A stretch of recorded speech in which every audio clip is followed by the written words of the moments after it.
வணக்கம் அன்பு உறவுகளே. மறைக்கப்பட்டிருக்கின்ற மாபெரும் ஆளுமைகளை பற்றி ஒவ்வொரு நாளும் தமிழன் தொலைக்காட்சி உங்களுக்கு முன்னோர்கள் நிகழ்ச்சி மூலம் வழங்கி கொண்டிருக்கிறது. அந்த வகையில் இன்றைக்கு மிக முக்கியமான ஒரு ஆளுமையை பற்றிய ஒரு வாழ்க்கை தொகுப்பு. அந்த ஆளுமை RKS என்று அழைக்கப்பட்ட RK சண்முகம் செட்டியார். இவர் யார் என்றால், இந்தியா சுதந்திரம் அடைந்த பிறகு முதல் நிதியமைச்சராக இந்தியாவிற்கு பொறுப்பேற்ற ஒரு தமிழர். அந்த தமிழரை பற்றிய ஒரு வாழ்க்கை தொகுப்பை நமக்கு வழங்குவதற்காக எழுத்தாளர் கிருஷ்ணமூர்த்தி அவர்கள் நம்மோடு இணைந்திருக்கிறார். வாருங்கள், RKS அவர்களை பற்றி நாமும் தெரிந்து கொள்ளும். ஐயா வணக்கம். வணக்கம். இவரை பற்றி ஒரு முன்னோர்கள் நிகழ்ச்சியில நம்ம எடுப்பதற்கே ஒரு பெருமிதமா இருக்கு. ஏன்னா தமிழ்நாட்டை எப்ப பார்த்தாலும் மொழி சார்ந்து மட்டுமே பேசுவாங்க. அவங்களுக்கு ஒரு பொருளாதார கொள்கைகள் எதுவும் கிடையாது, பொருளாதாரத்தை பத்தி யோசிக்க மாட்டாங்க அப்படிலாம் சொல்லுவாங்க. ஆனா சுதந்திரம் பெற்ற பிறகு இந்தியாவினுடைய முதல் நிதி அமைச்சராக திரு மதிப்பிற்குரிய RKS என்கிற RK சண்முகம் செட்டியார் அவர்கள் பதவியேற்றிருக்கிறார். ஐயா, RK சண்முகம் செட்டியார் அவர்களுடைய பிறப்பு எப்படிப்பட்டது? அவர் எங்கு படித்தார்? எங்கு அவருடைய பயணங்கள், கல்லூரி காலங்கள்லாம் எங்க இருந்துச்சு? அதாவது இவர் பார்த்தீங்க அப்படின்னா, கோவையில் மிகப்பெரிய ஒரு செல்வந்தர் குடும்பத்தில் தான் பிறந்தார். இவருடைய தாத்தா எல்லாருக்குமே ரொம்ப அறிமுகமானவர். இவருடைய அப்பா கந்தசாமி செட்டியார், இவர் அம்மா ரங்கம்மாள் அப்படின்னு சொல்லிட்டு, இந்த ரெண்டு தம்பதிகளுக்கும் பிறந்தவர் தான் நம்ம RKS. இவர் பார்த்திங்கன்னா சின்ன வயசுலேயே நல்ல செல்வந்தர் குடும்பத்தில் பிறந்ததுனால நல்ல செல்வ செழிப்போடு வளர்ந்தவர். அதுக்கப்புறம் பார்த்திங்க அப்படின்னா கோயம்புத்தூரில் இருக்கிற லண்டன் ஸ்கூல் ஆஃப் இதில் உயர்நிலை பள்ளி எல்லாமே அங்கே தான் படித்தார். அதுக்கப்புறம் பார்த்திங்க அப்படின்னு சொன்னால் சென்னை கிறித்துவ கல்லூரியில் பட்டம் பெறாரு. அதுக்கப்புறம் பார்த்திங்க அப்படின்னா தன்னுடைய அத்தை மகள் ஐயம்மாள் அப்படின்றவரை திருமணம் செஞ்சுக்கிறாரு. அதுக்கப்புறம் தான் சட்டம் படிக்கிறாரு. வழக்கறிஞரும் கூட சட்டம் படித்து அதுக்கப்புறம் வழக்கறிஞராக இது பண்ணுறாரு. வழக்கறிஞராக படிச்சுட்டு இருக்கும்போதே, சட்டம் படிக்கிட்டு இருக்கும்போதே பார்த்திங்கன்னா பொதுநல தொண்டு இதில் நல்ல ஆர்வம் ஏற்பட்டதுனால இவர் என்ன செய்கிறார் அப்படின்னா, கோவை மாவட்டத்தினுடைய நகர்மன்ற உறுப்பினராக ஆயிடுறாரு ஃபஸ்ட்டு. அதுக்கப்புறம் பார்த்திங்கன்னா எலெக்ஷனில் ஜெயிச்சு கோவை நகர்மன்ற தலைவராக ஆகிறாரு. அதுக்கு இந்த தலைவராக ஆயின பிறகு பார்த்திங்க அப்படின்னா வழக்கறிஞர் தொழிலில் கொஞ்சம் கொஞ்சமாக கட் பண்ணிக்கிட்டு முழு நேர அரசியல்வாதியாக மாறிடுறாரு. இவருடைய பேச்சு, மதிநுட்பம், இவருடைய மக்களை கவரக்கூடிய ஒரு தன்மை, இது எல்லாமே பார்த்திங்க அப்படின்னா மற்ற அரசியல்வாதிகள் எல்லாருமே பார்த்திங்கன்னா கவர்ந்து, என்ன இவர் இந்த மாதிரி புத்திசாலியாக இருக்கார் அப்படின்னு சொல்லிட்டு அப்போவே ஆச்சரியப்படுற அளவுக்கு இருந்தார்.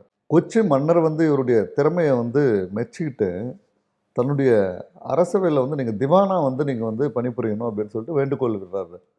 அதுக்கப்புறம் பார்த்திங்க அப்படின்னா இவரு அதை ஏற்றுக்கிட்டு கொச்சியில் போயிட்டு திவானா பதவி ஏற்றுக்கிட்டு அங்கே பணி செய்கிறாரு. அங்கே தன்னுடைய அட்மினிஸ்ட்ரேஷன், அந்த நிர்வாக திறமை, இது எல்லாமே முழு கவனத்தோடு செயல்படுத்தி அங்கே பல முன்னேற்றங்களை கொண்டு வர்றாரு. அப்போ அங்கே இருக்கும்போது பார்த்திங்க அப்படின்னு சொன்னால் கேரளா காலா சபை இசைக்காக ஒரு ஆரம்பித்து இசையை நல்லா வளர்க்குறாரு கேரளாவில்.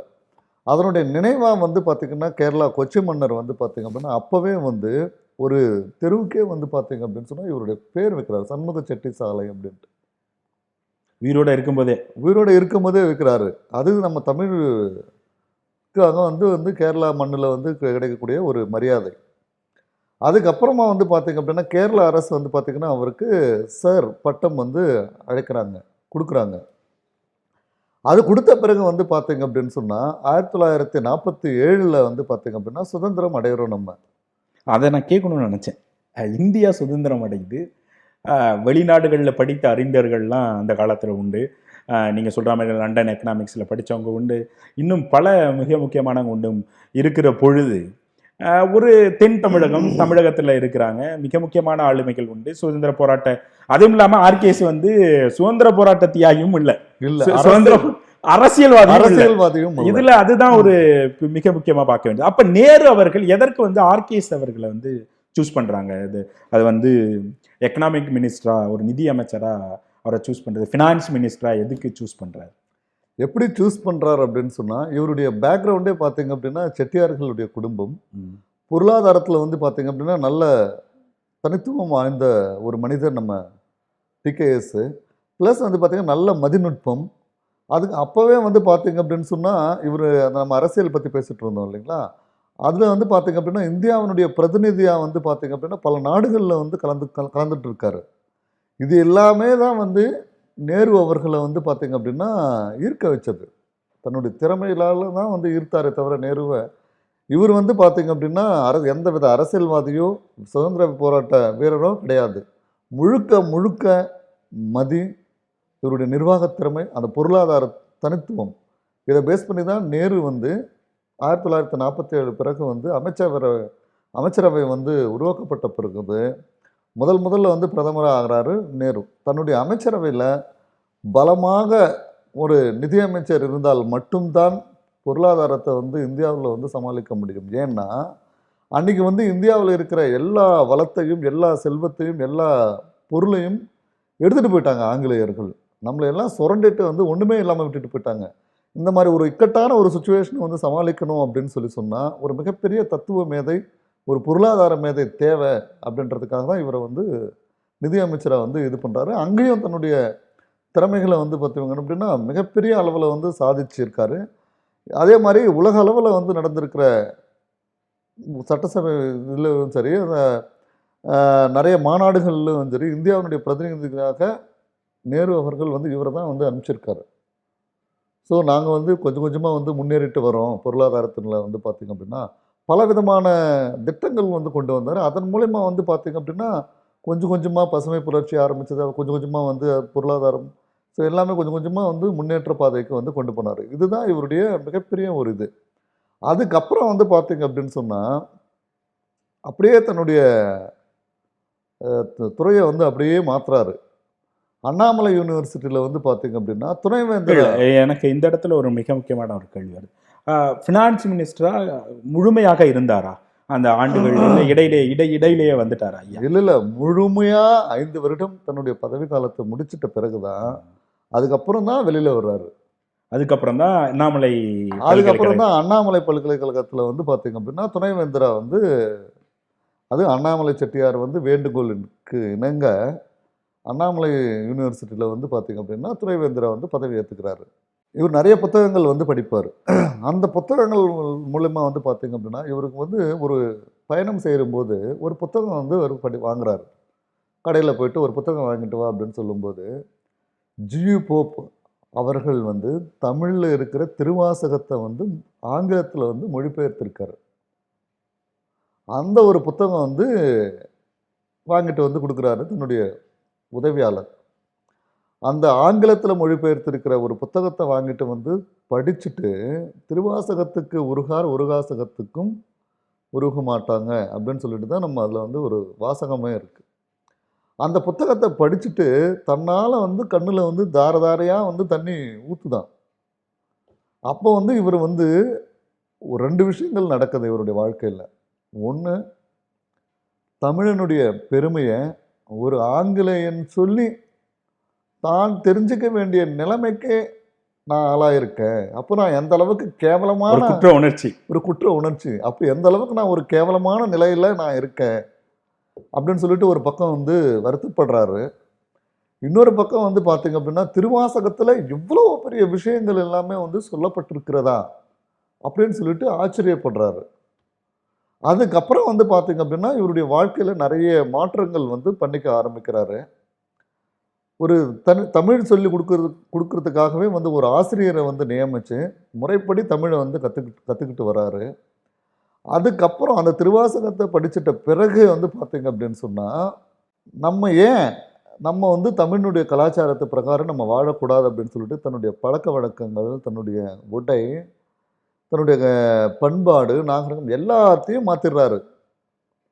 எல்லாமே வந்து அந்த திருவாசகம் செஞ்ச வேலைகள் தான் எல்லாமே மாற்றிடுறாரு. அதுக்கப்புறம் வந்து இவர் இன்னொன்று வந்து நினச்சி பார்க்குறது வந்து என்னென்னா, முக்கியமானது வந்து பார்த்திங்க அப்படின்னா, இந்த தமிழ் மண்ணில் இளங்கோவடிகள் பிறந்திருக்காரு. கம்பன் வீட்டு கட்டுத்தரையும் கவிப்பாடும் அப்படின்னு சொல்லக்கூடிய அளவு கவிகள் பாடுவதில் வல்லமை படைத்த கம்பன் பிறந்த மண்ணு என்னுடைய தமிழ் மண்ணு. ஒரு ஷேக்ஸ்பியரோ ஒரு மில்டனோ பிறந்திருக்கக்கூடிய அவரை வந்து இந்த அளவுக்கு வந்து ஒன்றும் இல்லை. இப்படிப்பட்ட மண்ணில் பிறந்துட்டு நம்ம தமிழனுடைய கலாச்சாரத்தை வந்து நம்ம தெரிஞ்சுக்காம போயிட்டோமேன்னு சொல்லிட்டு ரொம்ப வருத்தப்படுறாரு. அதுக்கப்புறமா வந்து பார்த்தீங்க அப்படின்னு சொன்னால், அண்ணாமலை யூனிவர்சிட்டியில் வந்து வைஸ் சான்சலர் எல்லாம் ஆன பிறகு வந்து பார்த்தீங்க அப்படின்னு சொன்னால், தமிழில் வந்து எப்படிலாம் நம்ம வளர்க்கணும் அப்படின்றதுலலாம் வந்து பார்த்தீங்கன்னா நிறைய வந்து ஆர்வம் காட்டுறாரு. அதில் வந்து பார்த்தீங்கன்னா மிகப்பெரிய ஒரு செஞ்சது வந்து விஷயங்கள் வந்து என்ன அப்படின்னா, இவர் தமிழ் மண்ணில் பிறப்பு முதல் இறப்பு வரை ஏதோ ஒரு இசை வந்து நமக்குள்ள வந்து ஒட்டிட்டு இருக்கு. அது தாலாட்டு முதல் ஒப்பாரி வரை எல்லாமே இசையாக தான் வந்து இருந்துட்டு வருது. இப்படி இருக்கும்போது ஏன் வந்து தமிழன் வந்து இசையில் வந்து அந்த அளவுக்கு வந்து நாட்டம் இல்லாமல் இருக்கான், இதை வந்து நம்ம வளர்க்கணும் அப்படின்னு சொல்லிட்டு அவர் வந்து முடிவு செய்கிறார். அந்த காலகட்டத்தில் வந்து பார்த்திங்கன்னா சமணர்கள் வந்து நம்ம மண்ணில் வந்து வந்த பிறகு இசை வந்து பார்த்தீங்க அப்படின்னா காமத்தை வந்து தூண்டக்கூடியது. அதனால் வந்து பார்த்தீங்க அப்படின்னா இசையை வந்து யாருமே வந்து கேட்கக்கூடாது அப்படின்னு சொல்லிட்டு ஓரங்கட்டி வச்சுட்டாங்க. அதுக்கப்புறம் வந்து பார்த்தீங்கன்னா நம்மளை ஆண்ட தெலுங்கு மன்னர்கள், மராட்டிய மன்னர்கள் இவங்க எல்லாம் வந்து பார்த்தீங்கன்னா அந்தந்த மொழியில் வந்து இசையை வந்து அவங்கவுங்க இஷ்டத்துக்கு அவங்க கேட்டுட்டு போயிட்டு இருந்தாங்க.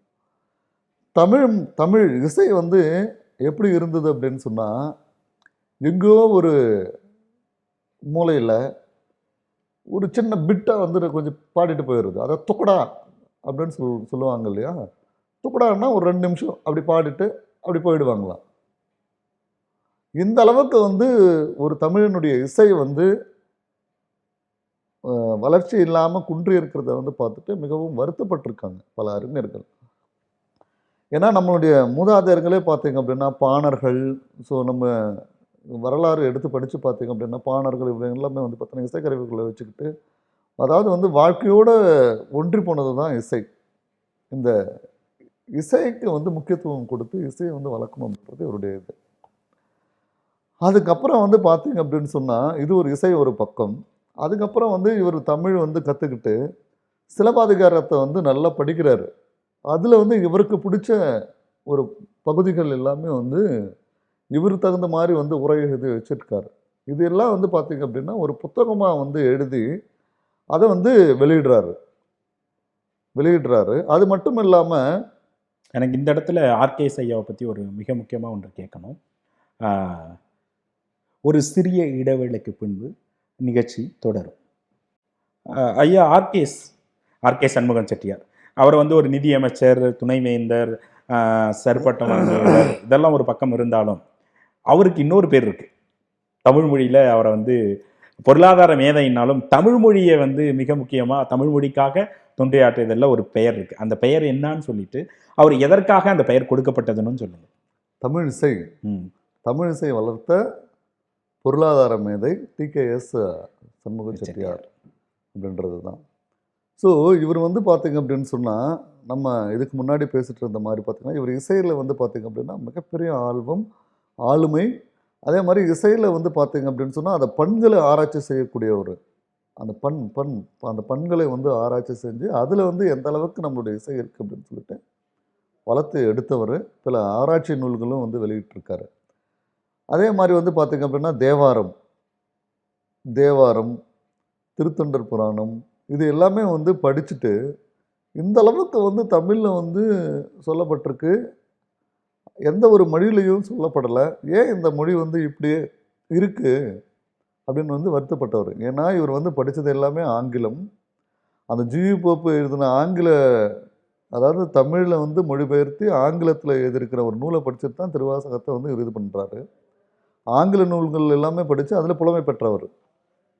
அந்த அளவுக்கு தமிழ் மொழி இல்லை, தமிழனுடைய இசை வந்து இல்லை அப்படின்னு சொல்லிட்டு வருத்தப்பட்டு அதுக்கப்புறம் தான் இசையை வந்து வளர்த்து எடுத்துகிட்டு போகிறாரு. அதுக்கப்புறம் பார்த்தீங்க அப்படின்னு சொன்னால் குற்றால குறவஞ்சியா இல்லை வெறும் குறவஞ்சியா? குறவஞ்சி நாடகம் வந்து இன்றைக்கி வந்து பட்டி தொட்டியெல்லாம் போயிட்டு வந்து இன்றைக்கி வந்து எல்லாருமே தெரிஞ்சிருக்காங்க அப்படின்னு சொன்னால் அதுக்கு மிகப்பெரிய ஒரு தொண்டாற்றியவர் நம்மளுடைய சண்முக செட்டியார். இந்த குறவஞ்சி நாடகத்தை வந்து முதல்ல வந்து அதை கொண்டு வந்து 2000 வருடங்களுக்கு முன்பே வந்து குறவஞ்சி நாடகம் வந்து எழுதிட்டு போனவர் தான் பூபால குறவஞ்சி. அந்த ஒரு குறவஞ்சி நாடகம். அப்படிப்பட்ட ஒரு நாடகத்தை வந்து தேடி கண்டுபிடிச்சு எடுத்துட்டு வந்து தமிழ்நாட்டினுடைய மக்களுக்கு வந்து இந்த நாடகத்தை வந்து போட்டு காட்டி இசையை வந்து பட்டி தொட்டி எல்லாமே வந்து கொண்டு போய் சேர்க்கணுன்றதுக்காக பரும்பாடுபட்டு அது இவருடைய வாழ்நாள்லேயே வந்து பார்த்தீங்கன்னா பட்டி தொட்டி எல்லாமே போயிட்டு எல்லாமே தெரியும். இன்னைக்கு குறவஞ்சி நாடகம்னா எல்லா ஊர்லேயும் வந்து போடக்கூடிய அளவுக்கு வந்து ஆயிடுச்சு. குறவஞ்சி நாடகத்தை வந்து கொண்டு போய் நிறுத்திட்டாரு. அதுக்கப்புறமா வந்து பார்த்தீங்க அப்படின்னா குறிஞ்சி பாட்டில் 10 பாட்டு இதில் வந்து 10 பாட்டு அதில் வந்து பார்த்தீங்கன்னா குறிஞ்சி பாட்டு அப்படின்ற ஒரு இதுக்கு வந்து பார்த்தீங்கன்னா உரைநடையெல்லாம் வந்து எழுதி அந்த உரைநடையை வந்து வெளியிட்டிருக்காரு. நிறைய வந்து இது பண்ணியிருக்காரு. இது இப்படி இந்த மாதிரி தமிழ் மொழிக்கு தொண்டாற்றியதுனால ஏதேனும் விருதுகள் ஐயாவுக்கு கிடைச்சதா? தமிழ் மொழிக்கு விருதுகள் அப்படின்னு சொல்லி பார்த்தா அவர் தான் பெரிய பெரிய விருதுகளே வந்து வாங்கிட்டாரு. அப்போ முதல் வந்து சுதந்திர நாடு அடைஞ்ச உடனே வந்து முதல் நிதியமைச்சர் அவருக்கு வந்து எந்த விருதுகள் வந்து அந்த சருப்பட்டம் வந்து வந்தது இல்லையா? ஸோ அதுதான் அதை கேரளாவில் வந்து அந்த இசையை அவர் வளர்த்ததுக்காகவே கொடுக்கப்பட்ட ஒரு பட்டம் தான் சருப்பட்டம். அதுக்கப்புறம் வந்து பார்த்தீங்க அப்படின்னு சொன்னால் இவர் அப்படியே வரும்போது இன்னைக்கு இன்னைக்கு வந்து நம்ம இசையெல்லாம் வந்து இன்னைக்கு ஒவ்வொரு வருடமும் வந்து திருநள்ளாறு அப்படின்லாம் வந்து இன்னைக்கு நாரத கான சபா எல்லாமே இது பண்ணுறாங்க இல்லையா? அன்னைக்கு வந்து பார்த்தீங்க அப்படின்னா இசையை வந்து தமிழ் மக்கள் வந்து தெரிஞ்சுக்கணும், இசையை வந்து கொண்டாடணும். இந்த சமணர்கள் மற்ற மராட்டிய மன்னர்கள் வந்து ஒதுக்கி வச்சிருக்காங்க. தமிழனுடைய இசை வந்து பார்த்தீங்க அப்படின்னு சொன்னால் காமத்தை தூண்டக்கூடியது அல்ல. இது வந்து பார்த்தீங்க அப்படின்னா குழந்தையை தாளாட்டும் போது குழந்தை அதை ஆனந்தமாக தூங்கும். ஒப்பாரி வைக்கும்போது வந்து பார்த்தீங்க அப்படின்னு சொன்னால் நம்மளுடைய சோகத்தை எல்லாமே வந்து கொண்டு வந்து தன்னுடைய மனத்தில் இருக்கிற பாரத்தை எல்லாமே வந்து எடுத்து வைக்கக்கூடிய ஒரு இசை. அதே மாதிரி வந்து பார்த்தீங்க அப்படின்னு சொன்னால் ஒரு திருமண நிகழ்ச்சிகள் இல்லை மற்ற எந்த ஒரு நிகழ்ச்சிகளாக இருந்தாலும் சரி இசையை வந்து பாடணும் அப்படின்னு சொன்னால் அது இதுக்கு வந்து பார்த்திங்கன்னா சந்தோஷத்தை கொடுக்கும். ஸோ அப்படிப்பட்ட ஒரு இசையை வந்து முடக்கி வச்சுருக்காங்க. ஸோ இந்த இசையை வந்து நம்ம வந்து ஒரு கலாச்சாரமாக இதை கொண்டு வரணும் அப்படின்னு சொல்லிட்டு வந்து பார்த்திங்க அப்படின்னா அன்றைக்கி ஆரம்பித்தது தான் இந்த வருஷம் வந்து இசை நிகழ்ச்சிகள் வந்து கண்டினியூஸாக நடக்கிறது. அவர் ஆரம்பித்து வச்சது தான் இன்றைக்கி வரைக்கும் வந்து நடந்துட்டு வருது. இன்றைக்கி வந்து நம்ம மியூசிக் அகாடமியில் நடக்கிற இசை நிகழ்ச்சிகளாக இருந்தாலும் சரி, நாரதகான சபையில் இசை நிகழ்ச்சிகளாக இருந்தாலும் சரி, எந்த ஒரு இசை நிகழ்ச்சிகளாக இருந்தாலும் சரி, அன்றைக்கி அவர் ஆரம்பித்து வச்சது இன்றைக்கி வரைக்கும் அப்படியே தொடர்ந்து வருது. அதே மாதிரி வந்து பார்த்திங்கன்னா இந்தியாவினுடைய பொருளாதாரம் முன்னேறுவதற்கான மிகப்பெரிய ஒரு தூணாக இருந்து செயல்பட்டவர் தான் நம்ம டிகேஎஸ். ஆர்கே சம்னு செட்டியார் அவர்கள் வந்து நீங்கள் சொல்வது போல் ஒரு பக்கம் பொருளாதார மேதையாக இருந்திருக்கிறார், இன்னொரு பக்கம் துணைவேந்தர், இன்னொரு பக்கம் வந்து தமிழ் இசைக்காக மிகவும் தொண்டாற்றி இருக்கிறார். இப்படி முப்பரிமாணங்களாக இந்த மண்ணை நோக்கி நகர்ந்திருக்கிறார். அப்படி இருக்கும் பொழுது அவருடைய வாழ்வியல் எப்படி எதை நோக்கி நகர்ந்தது? இறுதியாக அவருடைய வாழ்க்கை எதை நோக்கி நகர்ந்தது? அவருடைய வாழ்க்கை வந்து பார்த்தீங்க அப்படின்னு சொன்னால் கடைசி வரைக்கும் அவர் வந்து ஒன்று இசையை நோக்கி தான் வந்து அவர் வந்து நிறைய வந்து போயிருக்காரு. அவருக்கு வந்து வருத்தங்கள் வரும்போது கூட பார்த்தீங்க அப்படின்னா இசையை வந்து கேட்டுட்டு இருப்பார்.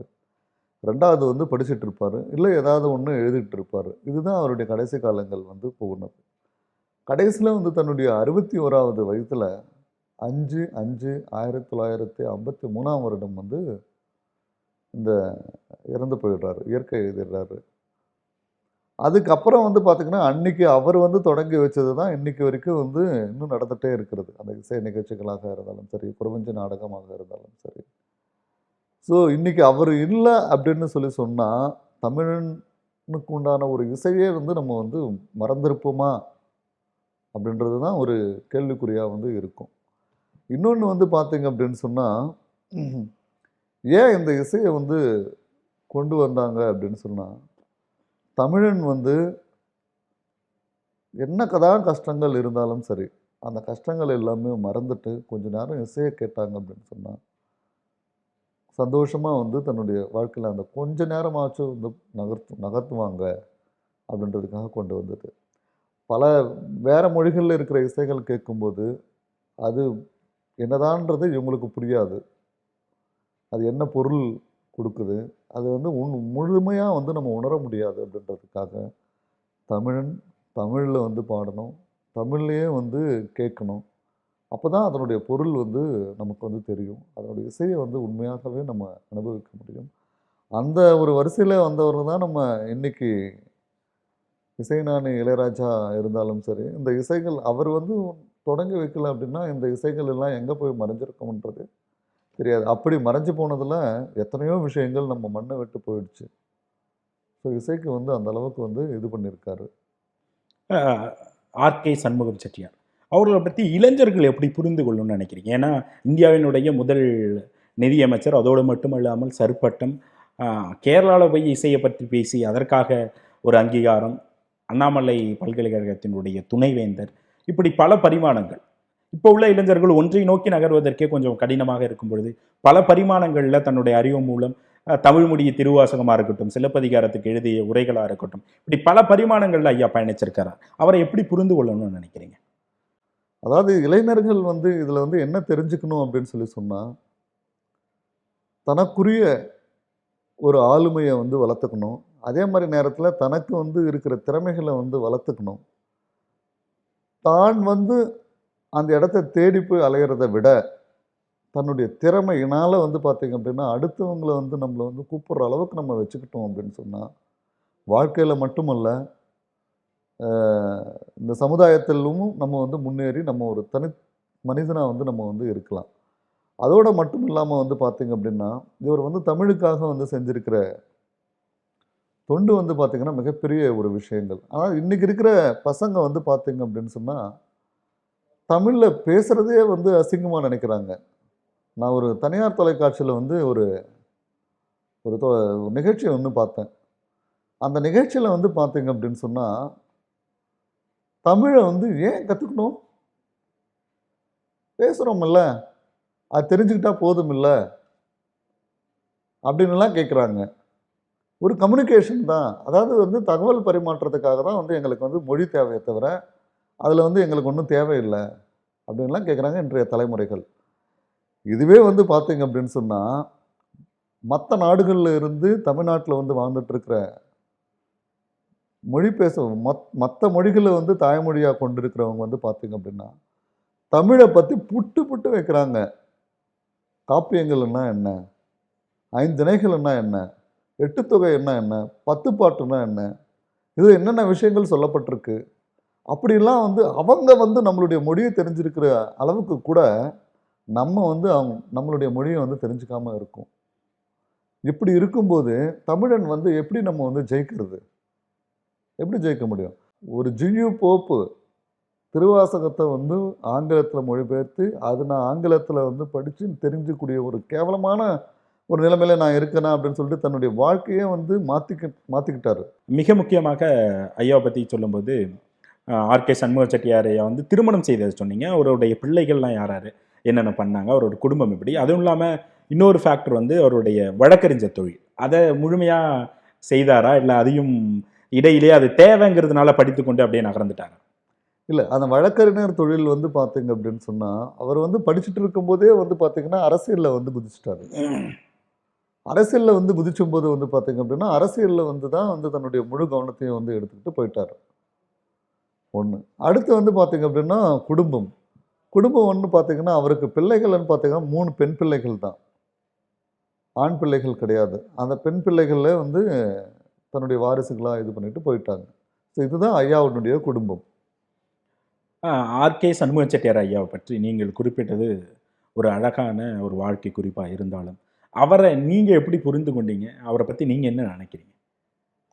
நான் வந்து நினைக்கிறது என்ன அப்படின்னு சொன்னால், அதாவது வந்து இன்றைக்கி இருக்கிற ஒரு காலகட்டத்தில் தமிழன் இன்றைக்கி மட்டும் இல்லை அன்றைக்கும் வந்து பார்த்தீங்க அப்படின்னு சொன்னால் இந்தியாவிலேயே வந்து நிதி அமைச்சராகக்கூடிய அளவுக்கு தகுதி பெற்றிருந்திருக்காரு நம்ம ஒரு தமிழன்.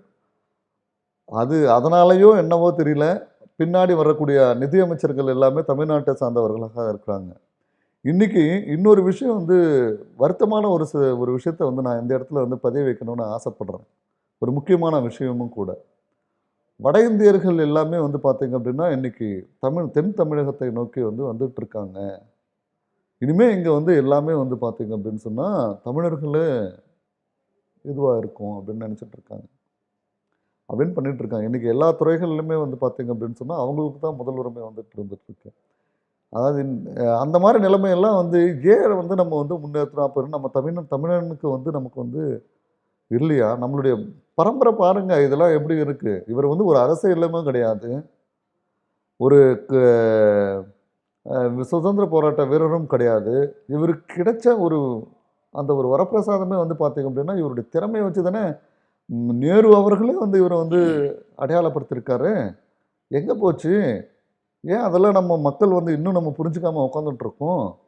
ஏன் இன்னைக்கு வந்து அரசியல்ல இல்லாம வந்து எல்லா துறைகள்லயும் நம்மளால போ முடியாது, ஜெயிக்க முடியாது? நான் இதெல்லாம் ஜெயிக்க முடியும். ஆர்கேஎஸ் வந்து பார்த்தீங்க அப்படின்னு சொன்னா, இவர் வந்து மிகப்பெரிய ஆளுமை. சட்டத்திலயும் ஆளுமை படைச்சிருக்காரு. மக்கள எப்படி கவரணுன்றதும் தெரிஞ்சிருக்காரு. தாங்கிட்ட இருக்கிற திறமைய வச்சு அடுத்தவங்கள வந்து கவர்ந்திருக்காரு. அதாவது இந்தியாவுல முதல் பிரதமரா வந்து நேரு பதவியேற்கும்போது, ஒரு மனிதன் இருக்காரு, இவர போய் புடிச்சா நமக்கு வந்து இந்த அமைச்சரவையே நல்லா இருக்கும் அப்படின்னு சொல்லிட்டு வந்து வச்சிருக்காங்க அப்படின்னு சொன்னா, அந்த அளவுக்கு நம்மளுடைய திறமைய வந்து வளர்த்துக்கணும் அப்படின்றது தான் நான் இவர பார்த்து நான் தெரிஞ்சுக்கிறேன். மிக முக்கியமாக ஐயா ஆர்கே சண்முக செட்டியாரனுடைய வாழ்க்கை வரலாற்றை அரை மணி நேரத்தில் உங்களது பணிகளுக்கு மத்தியில் உடல்நிலை சரியில்லாத போதும் ஆர்கேஎஸ் அவர்களை பற்றி பேசியே ஆக வேண்டும் அப்படின்னு நினைத்து எங்கள் நிலையத்திற்கு வந்து அவரை பற்றி பதிவு செய்தமைக்கு மிக்க நன்றிகள். நன்றி, நன்றி.